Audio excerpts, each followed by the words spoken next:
But the one thing that has been giving me some comfort is I've been watching a ton of videos on people with cassette players and people with what was it?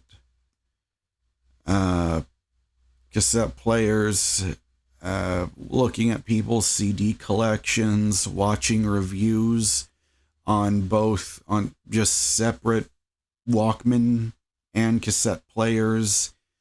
And it inspired me to go out and dig out some of my old cassettes. And I've been, I've tried to listen to some of my cassettes, but unfortunately, all the cassette players that I have, they're not, none of the ones I own are working properly, which sucks because I've been really getting into the mood of wanting to listen to physical media just because I felt like I had a much closer connection to music before streaming. And it also didn't help that one of my heroes, Ace Frehley, passed away the other day, so that didn't help either. Yeah, Bloomis, I've been watching a lot of stuff. I've been watching videos of people repairing iPods. That has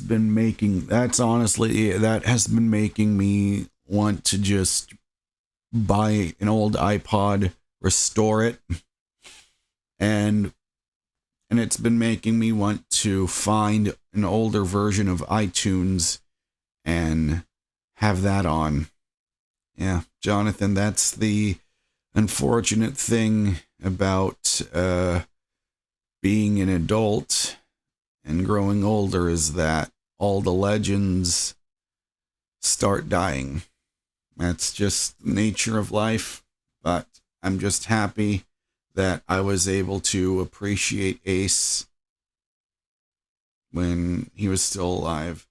Well, the thing that I'm doing, Jonathan, when it comes to physical media is I haven't, of course, haven't been able to buy anything at all, but that's something I want to do when I have a job and car. Is I just want to be able to, well, first of all, I will buy some Kiss CDs or albums, Kiss CDs, tapes, records, and I just want to start listening to them because I don't want, part of me is just starting to reject the whole notion of listening to music on the internet. And some people say, why do you care about that so much? Because when I sit down, like, let's say, for example, if I want to go on YouTube and I want to listen, just because Ace has been on my mind a lot recently, if I wanted to listen to Kiss, I don't want to just go on YouTube and look it up. It doesn't feel real. It doesn't feel like I'm connecting to it anymore. And it's just tough now because I'm in this position where I don't want to pay for a music streaming subscription. Hey, Bloomis, thank you so much for the $10. I appreciate it, man. Actually, I almost forgot. There it is. I almost forgot to turn on the alerts and I didn't. There's the chat room. Okay. Yes, JK, I absolutely love looking at vinyl records. It's something that I did all the time back when I still lived at my parents' house.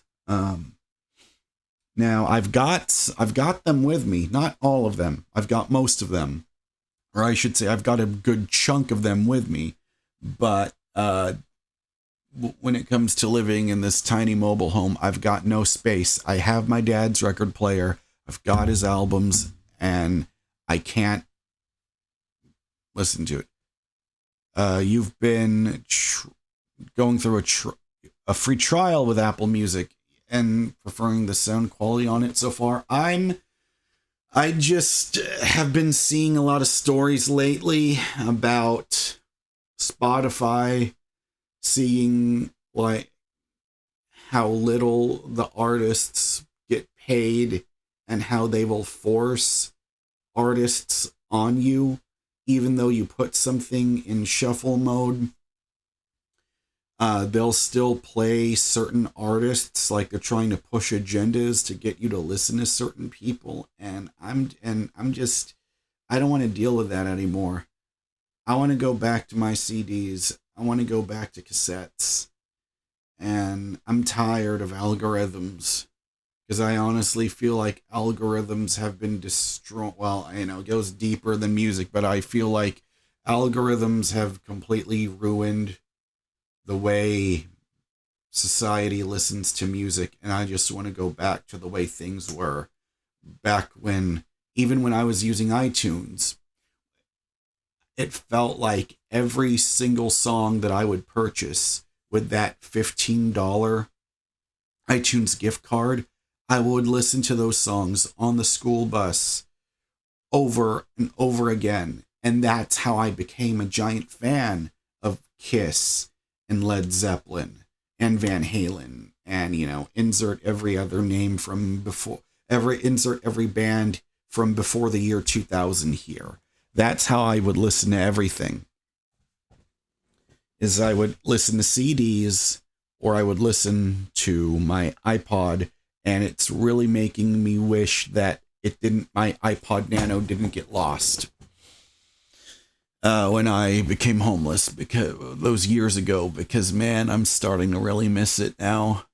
Because I feel like when you're listening to something, whether you're listening to a cassette player, a CD player, a Walkman, a turntable, whatever it is, I just felt like you were consciously and intentionally choosing to listen instead of music being something that you're not putting a lot of effort into. It's just something you put on in the background while someone will browse their phone, scrolling through endless distractions. I mean, the thing with me is the only vice that I have when it comes to the internet is just YouTube. But even then, YouTube is becoming more and more of a pain in the ass, where that home page is nothing but devastation to your attention. And I mean, I already talked about that in the video I made called "The Algorithm is Brainwashing You," but that very well also applies to music. That's why I've been wanting to go and buy an old iPod. Go look one up on eBay. There's this guy who's very popular, who might be given the credit for what I've been seeing in this much more positive, more fun side of the internet. Is I've been watching lots of videos of people, and especially this one guy from Australia. I don't know if he's from Australia or from New Zealand. You might already know who I'm talking about, but there's this guy named Dank Pods. And Dank Pods is this guy who... Dank Pods is this guy. His whole channel, or a good chunk of it, is dedicated to restoring or repairing, looking at old iPods, and I've been having a lot of fun with that. I just get blasted with a giant wave of nostalgia every single time I look at videos of people with their iPods, especially if you look at the iPod Nano second generation. I got one for my birthday in when I turned 13, 2007. That single-handedly helped me. Like, it was the iPod, or let's, to be more specific, the second generation iPod Nano, Guitar Hero 3, and Rock Band, and iTunes. That is what made me a musician. That's what made me a musician. Exactly, Jonathan. I remember keeping it as a kid, listening to the same CDs over and over again in my room. Exactly. I feel like that's what the world is missing right now. So it all started back when I watched, you can find it on YouTube. There's a video of a press conference, or a keynote, as they would have called it back then, where Steve Jobs presented the iPod for the very first time back in 2001. And while I never actually watched that presentation when it was new, of course, because, 2001, I would have only been 7 years old.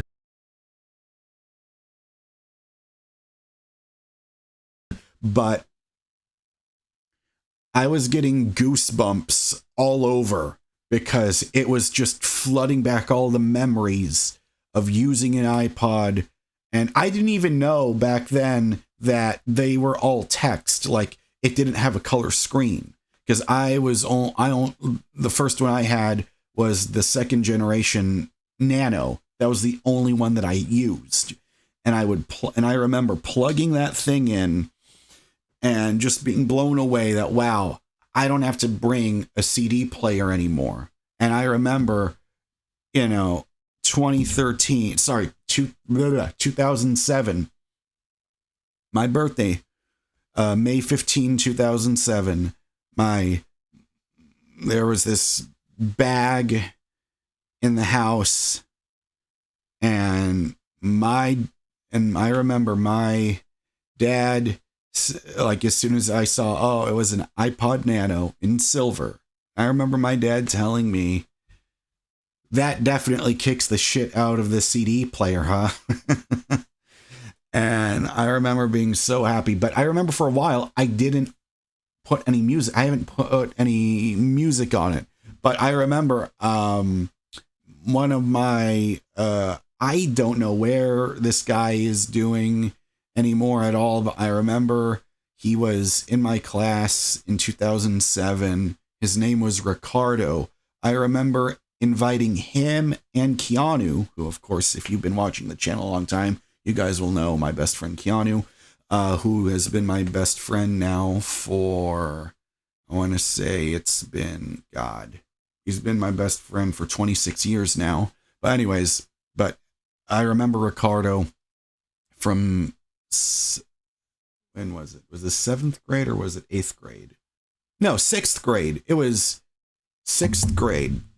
Yeah, I remember inviting those two over, and I remember he was walking me through how to download iTunes, sync everything up, and the first band that he told, and I don't even know why this became the first song that I ever decided to put on that iPod, but I asked Ricardo, what's a good song that I should add to my iPod? And he said, Jaron, a song that you need it's called Wings of a Butterfly by Him. I had no idea who they were, and I still actually don't know anything about the band.